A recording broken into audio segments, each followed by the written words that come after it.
Our presenters are Dr. Colin Pilbeam, a reader in safety leadership at Cranfield University. Colin, please share your, please do. Yep, brilliant. Colin led on the research and he focuses on the management of organisational safety. With the support of IOSH in the past, he has investigated the practices of safety leadership, particularly in service organisations. We also have Ken Anderson. Ken is the Director of Governance at Siemens Energy Limited. Ken, please show your video. Ken has a background in engineering, working in the railways and oil industry. His career took him into health and safety through risk management of Scottish Power Telecom division. Ken later joined Siemens in 2010, holding senior environment, health and safety positions. Okay, so without any further ado, Colin, please go ahead and share your screen, and over to you and Ken to present. Contractors. Do they make you panic? Does that word conjure up bad memories for you? Or do you value them and value the chance to work with other people? Love them or loathe them, you and we together need them. And so the key question for today is, how can you manage them more effectively from a safety perspective? Between 2017 and 2019, as Mary said, I worked with 3 leading organisations in 3 different sectors: engineering, pharmaceuticals and logistics, to understand better how they manage their contractors' safety. And today I want to share with you some of the learning from that IOSH-sponsored research, and with Ken's help, show you how it has been useful in practice. Those are the other slides, so we'll move on. Contractors are not all the same, as this graph illustrates.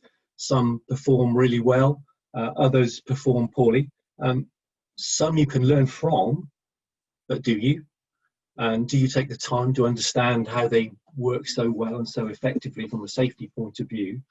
But others need to learn from you.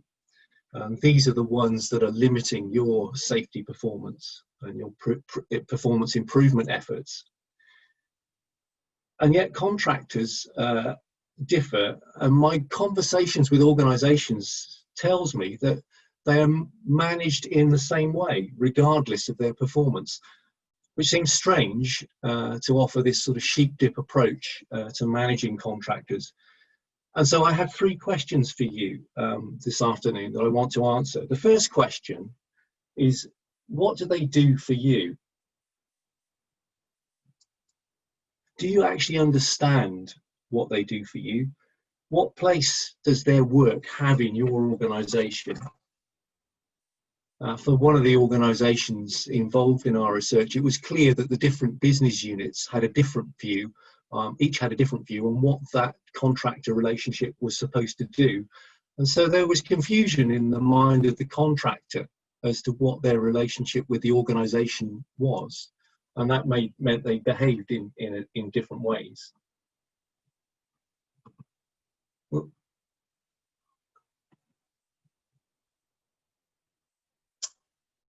So one way of thinking about contractors is to differentiate them into one of these 4 boxes in this model. The model comes from academic research in different fields within the discipline of business and management, and so it has some rigor to it, some validity.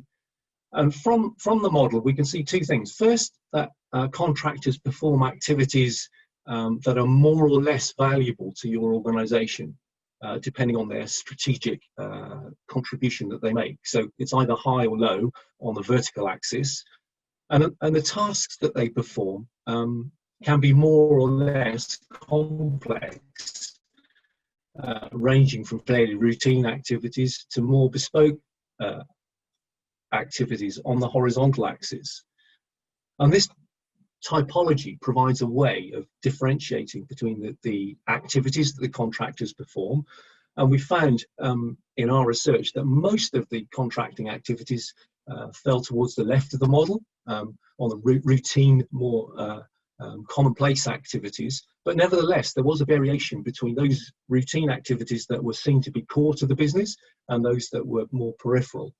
And Ken will talk a little bit more in a few moments' time about how Siemens have used this model to support their work and to improve their working relationships with contractors. So the first question is, what do they do for you? And this provides you a way to answer that question. The second question is, how do they differ from you? Boundaries are really important in outsourcing relationships, and yet we frequently ignore them or overlook them. Outsourcing requires you to move the boundary between your organisation and another organisation into a different place, so that what you used to control, you now no longer control, and the contractor has responsibility for that.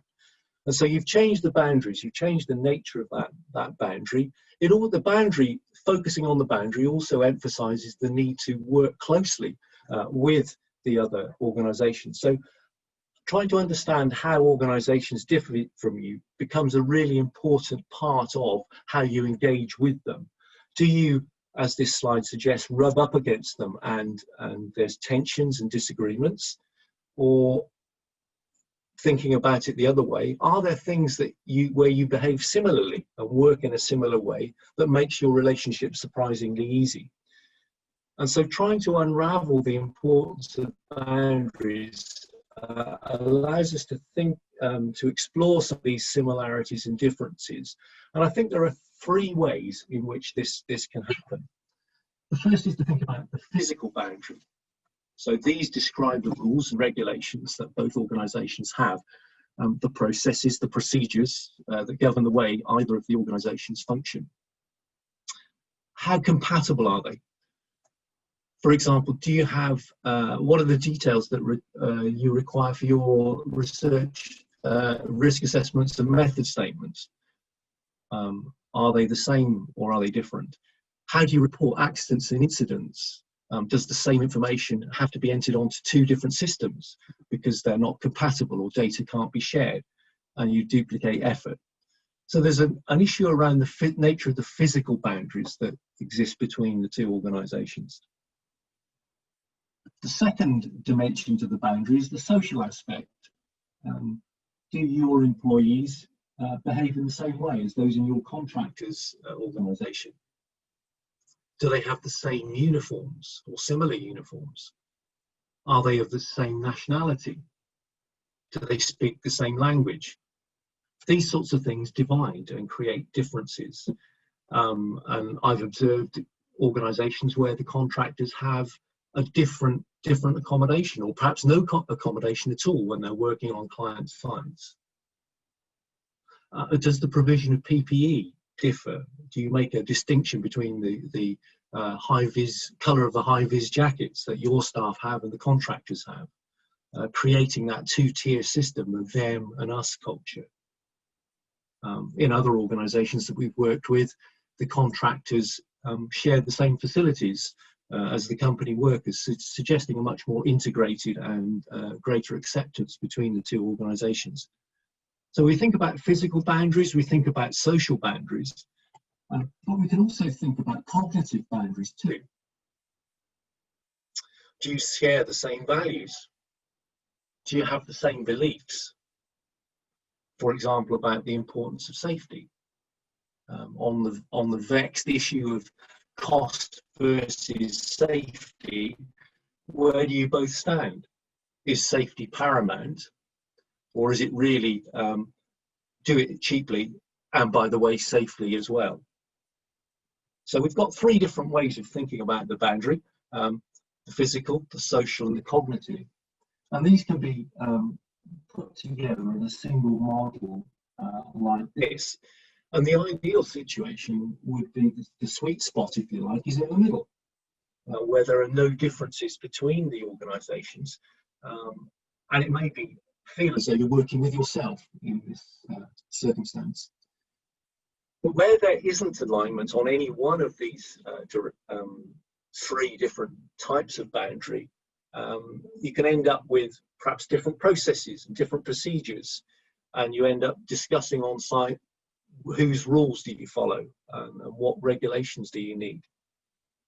Or you may have no shared norms of behaviour on your site, and so people are working differently to different standards, and that creates confusion.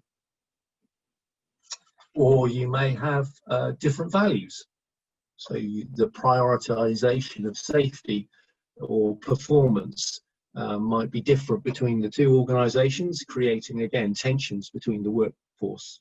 And Ken will talk a bit more about how he's used this particular framework to have conversations with partner organisations. So those are the first 2 questions. What do the contractors do for you, and how do they differ from you? And this leads to a final question that I think is really important, is where do you put your management effort when you're engaging with your contractors so that they work safely? The HSE in 2013 provided some guidance on managing health and safety through the Plan, Do, Check, Act cycle, identifying a number of different activities that you need to enact under each of those different headings to ensure that you work safely. And part of the research that we conducted was to try and explore the extent to which organisations had activities in each of those different areas. And this is what we found. So on the basis of the case studies that we did in the 3 different organisations, we identified 5 different clusters of managerial practices that organisations used. We've arranged these, and they run down the slides, employing to learning, and these were aligned to the different steps or stages that the HSE identified in 2011 to manage contractors. And so we have 5 clusters: so employing, deploying, engaging, assuring, and learning. Now, none of the practices that we found in those clusters was particularly novel or surprising. Much of the effort, I think, went into the employing and deploying stage, as we've indicated by the green cross, outsourced to the right people. So get your procurement right, put people to work safely using appropriate induction practices, make sure they and you know what they're doing and why. They engaged effectively with their contractors through written and verbal communications. Both were important, but they varied on the context. There were safety meetings, toolbox talks, written briefings, in some cases the use of social media to get messages out there. All of those sorts of things were happening. And quite a lot of effort was put into monitoring performance, supplemented with inspections to assure that the clients were working in an acceptable way. There was much less or almost no mention of learning between the organisations. Accidents, incidents, near misses were reported, but were not used as a tool for learning. And this, I think, and that's shown by the red negative sign on the slide. And this surprised me. It surprised me that in these organisations that are, really world-leading, recognised organisations with a great health and safety record, that learning was not done as effectively as it should have been or could have been. And that surprised me until I looked at the existing research where people have studied which aspects of the Plan, Do, Check, Act cycle organisations engage with. And this slide, on this slide, I've indicated the extent to which we know something about the practices by the size of the font. So you can see that there's a lot of emphasis being done on how you control or communicate or how you assess competence under the Do part of the Plan, Do, Check, Act cycle. but almost nothing or very little attention is given to the act stage in tiny letters there. So the possibility of learning from shared experience is simply not adopted, and this makes performance improvement almost impossible, which was a surprise to me. But I also noticed one other thing that I think it's important to take account of, and that is distinguishing between tasks that are designed to manage safety in an outsourced relationship. So things like risk assessments, method statements, providing permits to work and conducting safety walkabouts, and just differentiating those from managing the relationship in the context of safety. So selecting, training, communicating, monitoring, those sorts of tasks. And both of these things, the management of safety and the management of relationships, need to run in parallel, but they require different skills. And I think some of that needs to be thought about and borne in mind in terms of the development of IOSH professionals perhaps, but also managers within organisations, understanding that different and making that differentiation. So where do we go now? I'll leave you with 3 challenges in relation to the 3 questions. Be clear why you're outsourcing an activity and the benefits you expect from it. Really understand the differences between the 2 organisations and what that means for you and for them. And use all the levers available to you to manage both the relationship and safety, and not just rely on the ones that you are particularly familiar with. So I'll hand over to Ken now, and he will carry on. Thanks very much, Colin. Good afternoon, everyone. So Siemens Energy, just to give you a bit of a flavour of what Siemens Energy is, it's a newly formed company on the 1st of April this year, taking all our energy businesses under one roof, under Siemens Energy globally. We're involved in a lot of projects. The bottom picture is Keepy 2, which is in the UK, where we're building a combined cycle station. And then we have grid sites. We build a lot of transmission networks, and then we're also heavily involved in oil and gas, not only from new build, but also from servicing as well. So you would guess quite rightly that we're involved in a lot of contractor situations and contractor relationships and sort of contractor contracts, if you like, which we'll go into now. If you could go to the next slide.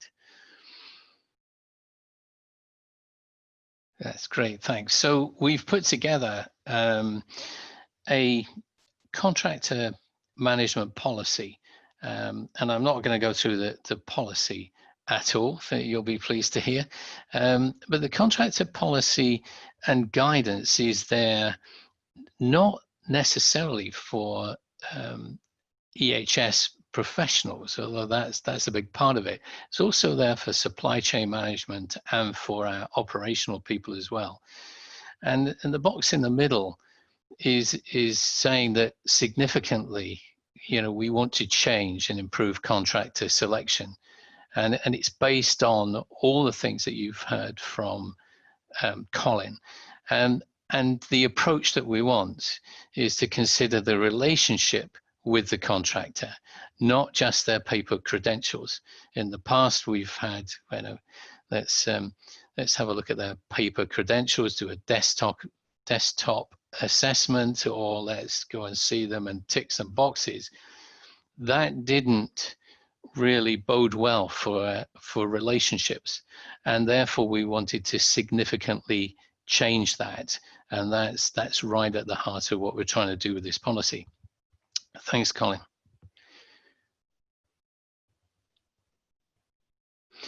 So you can see the diagram there from Cranfield, and we've used that because we want to take into account the risk factors, the strategic value of the works to be carried out, the level of risk posed to Siemens Energy by using a contractor for that scope of works, the complexity of that work, and the skill requirements of the contractor.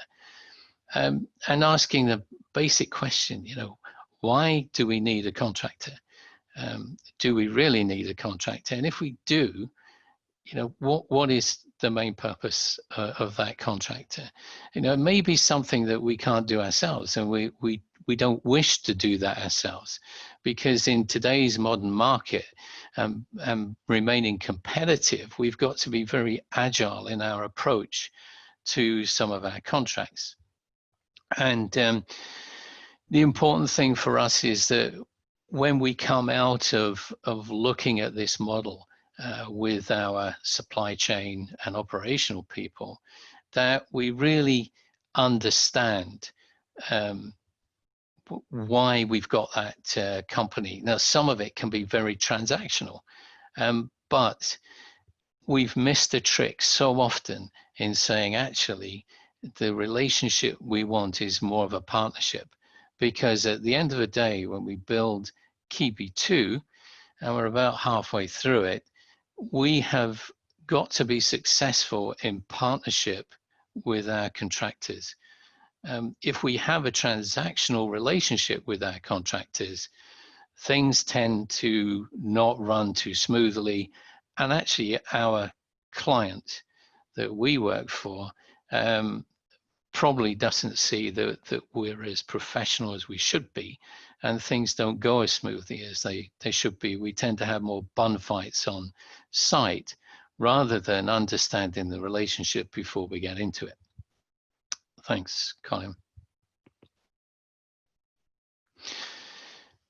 So this is just an excerpt from the policy, but the important thing I want to highlight here is around the senior management interviews. And we're saying for category 2, high strategic, high complexity projects, we need to understand who our contractor is. They need to understand who we are, and we need to form that relationship before we strike a blow in anger on site, or we start to really physically get into the contract. And we need to have interviews, and more than interviews, actually, is probably the wrong word. We need to have a relationship, and we need to open up a conversation between the senior management of our company and the contracting company to identify the fundamental differences in culture, the approach to, say, EHS, the way we work, which could have a strategic impact on us and within our partnership within the contract. And unless we understand that, and that's really amplifying what Colin has said, then things don't always go so well. And I know Colin and myself have stood up at the IOSH conferences a couple of times, and I've said on 2 occasions, I do not wish to be in a position where contractors are seen as second-class citizens. That is not where I want to be in Siemens Energy. We want a good relationship and partnership. And if we believe that, we must spend some time up front in understanding that. So the next slide, Kevin. Colin.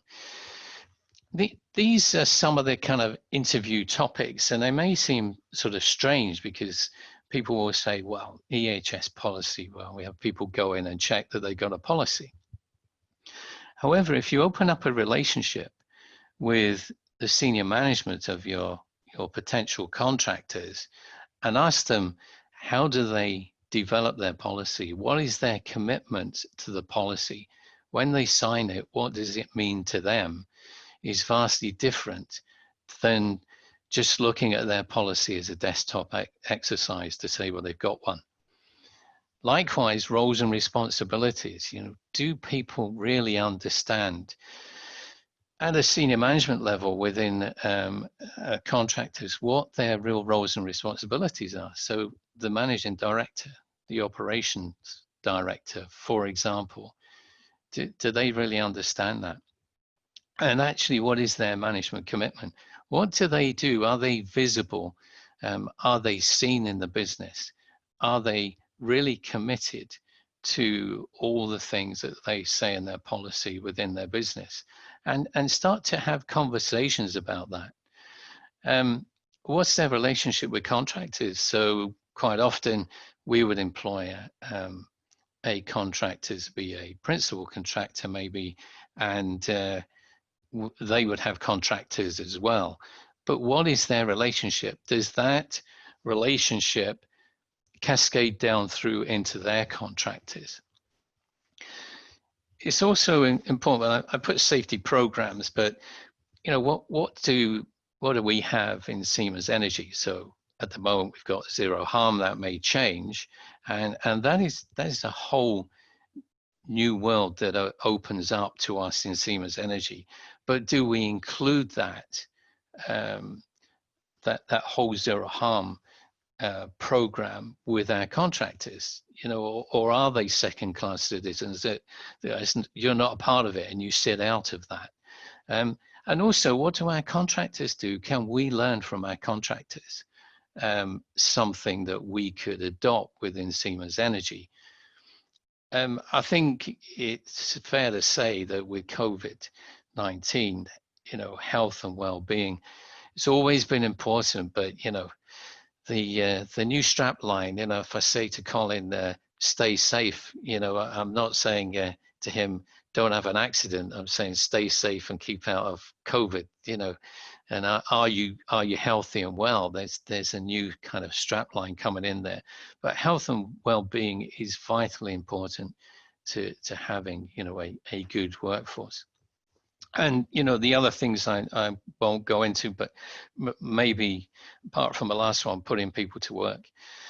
You know, do we put our people to work safely? You know, and do our contractors have the same either process, or how do they put people to work? What information do we give them, enabling them to put people to work? And then what do they add to that? So this is about opening up the conversation, opening up that relationship, which we have found to be vitally important to be successful. And we have found benefits as a business that we have learned a lot from our contractors. And we have moved dramatically away from a transactional relationship to a real partnership. And Colin's slide about getting the kind of sweet spot in the middle there, this is vitally important to find that out. That's really a quick run through of what we have done within Siemens Energy to try and make this successful. It isn't easy.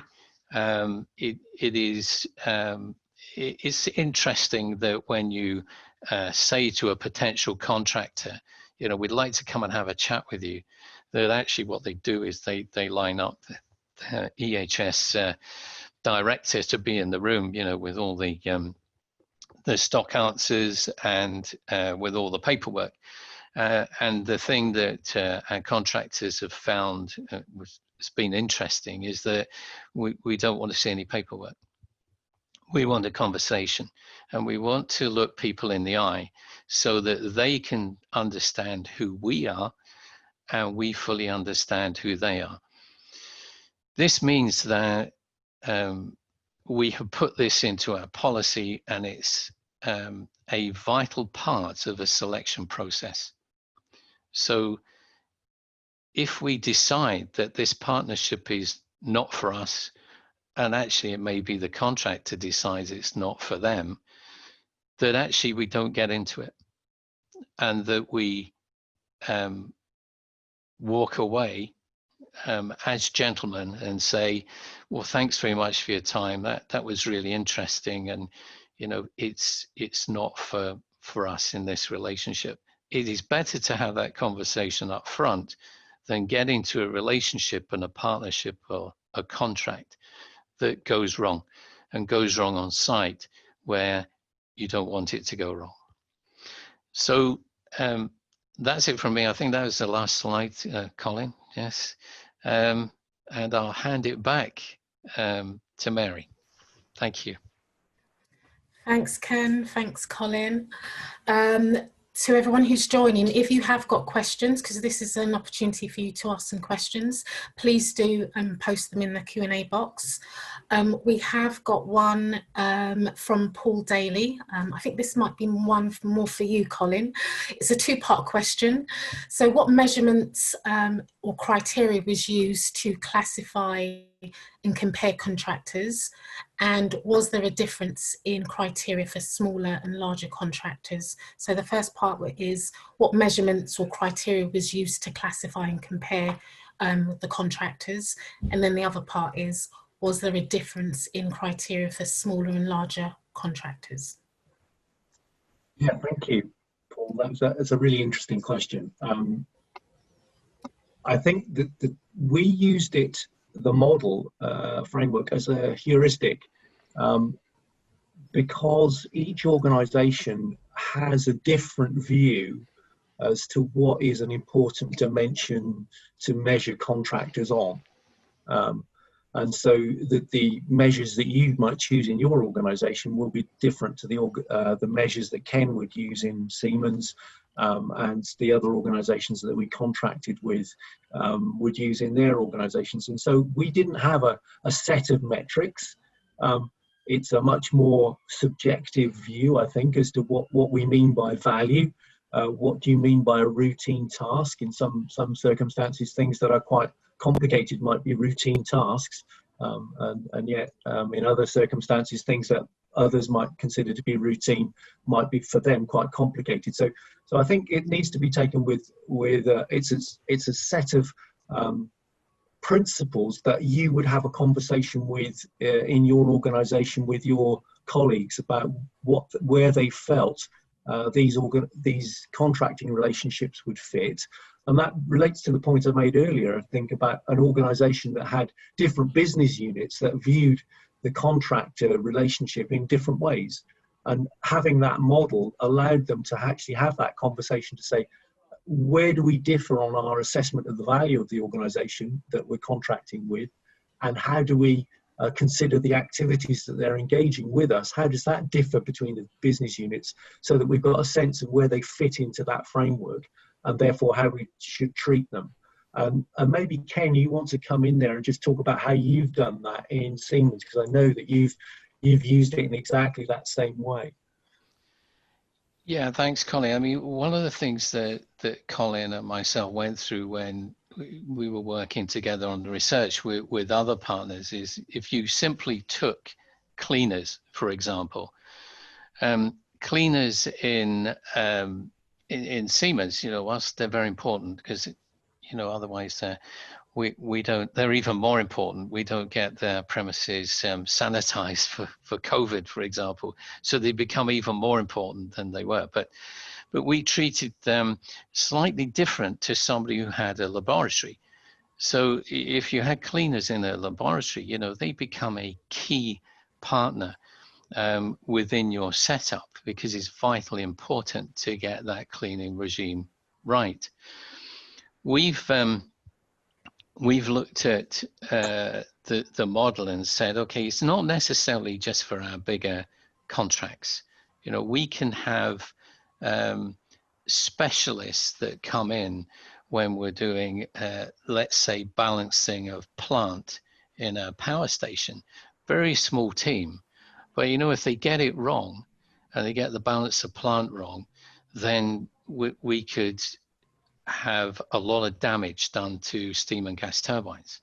And so therefore they become, we look at the risk, and we look at their expertise, and we don't always look at the size.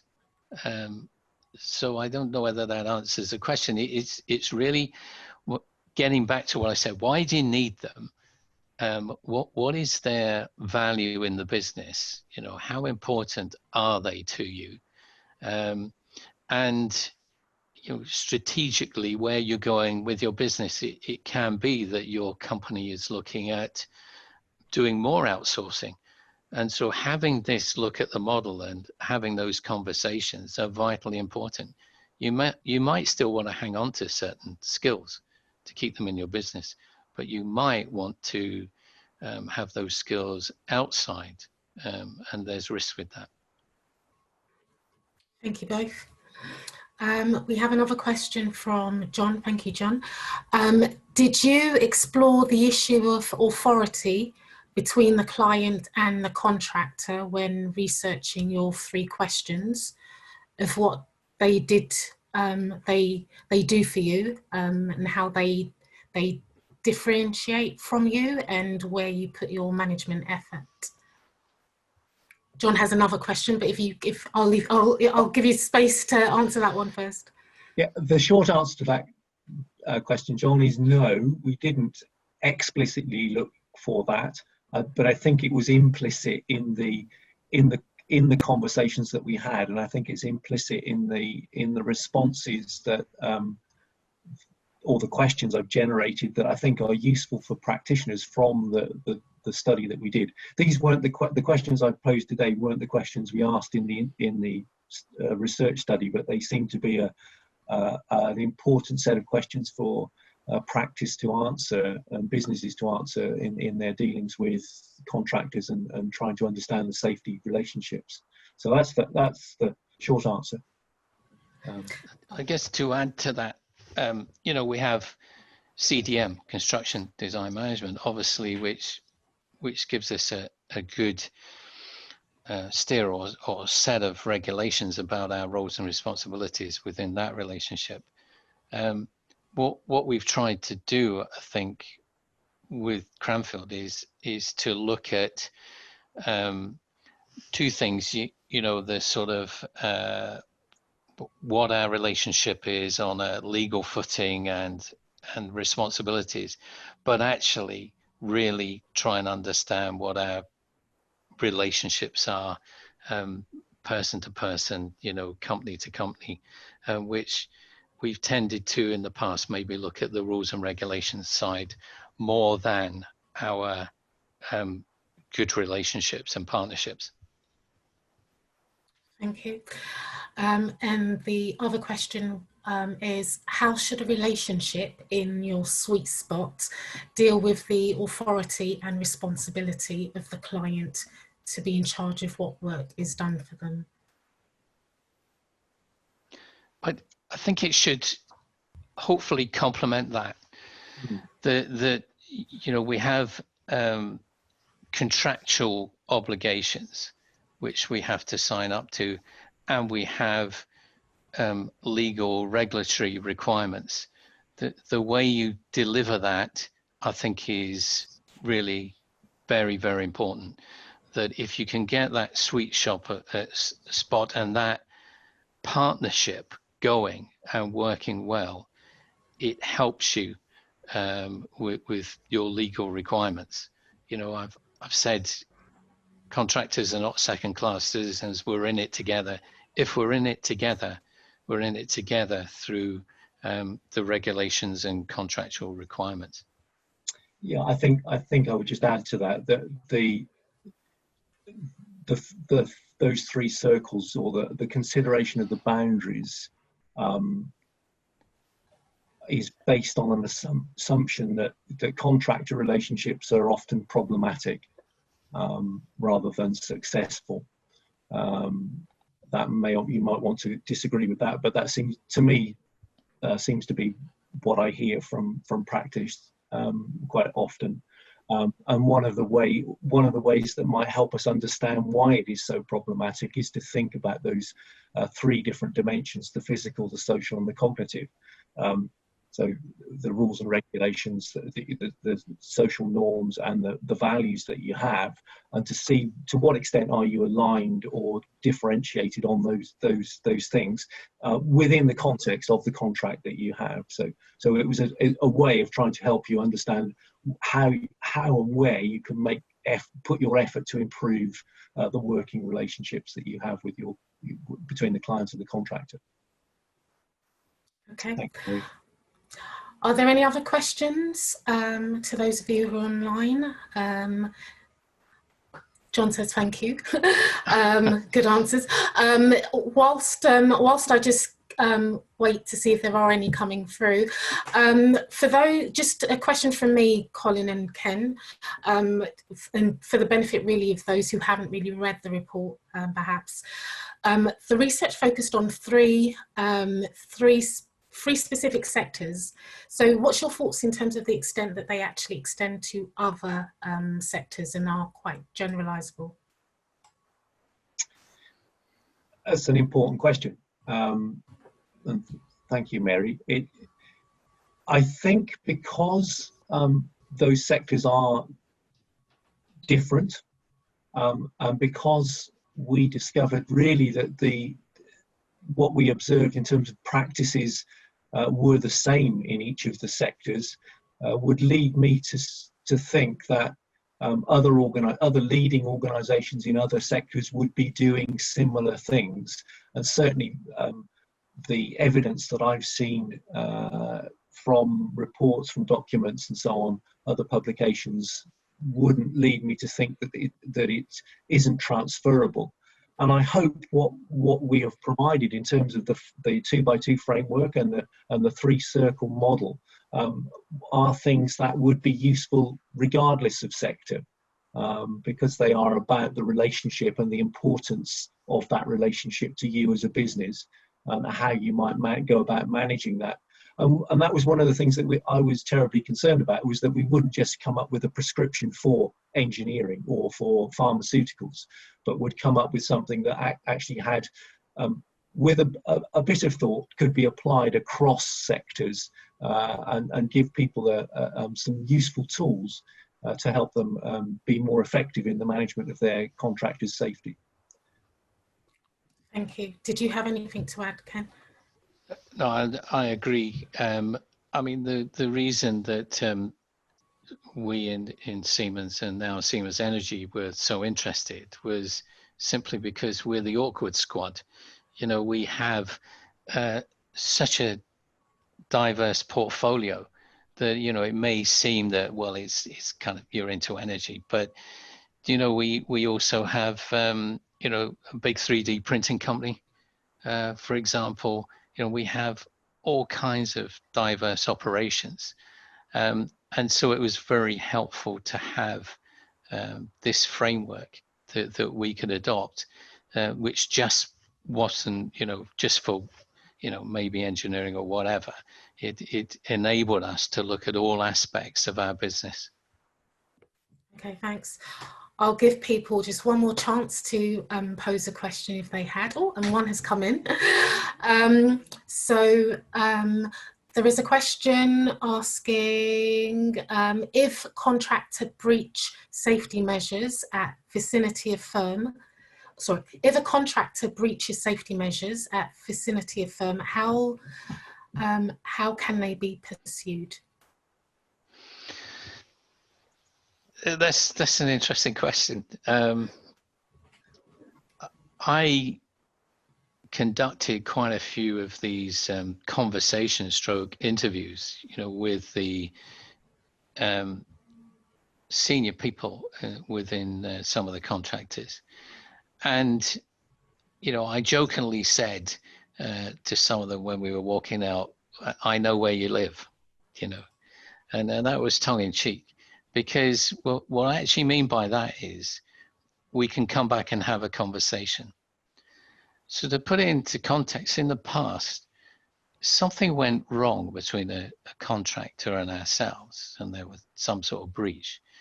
And say it was quite serious, there will be a potential beating up, you know, at a site or a facility or wherever.